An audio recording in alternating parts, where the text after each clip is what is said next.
kemi lexuar që kafja bën një lloj ezaurimi të vlerave minerale që organizmi mban. Sa vërtet është? Dhe në qoftë se mund të na thuash një përkufizim sa kafe duhet të pimë në ditë.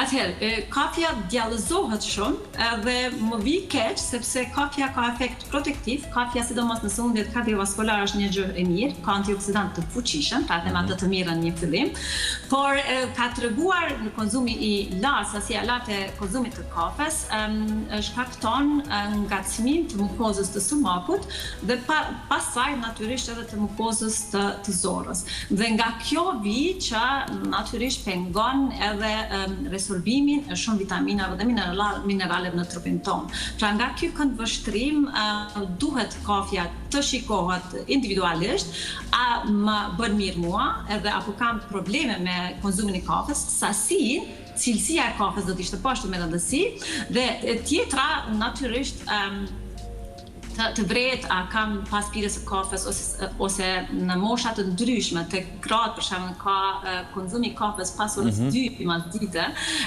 vërtet shkakton gjumë të parahatshëm, gjumë e pengon edhe prodhimin e melatoninës.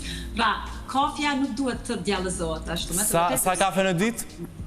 Kafe, 2 deri në 3 lejohen definitiv të konsumohen, por jo në stomakun e zbrazët,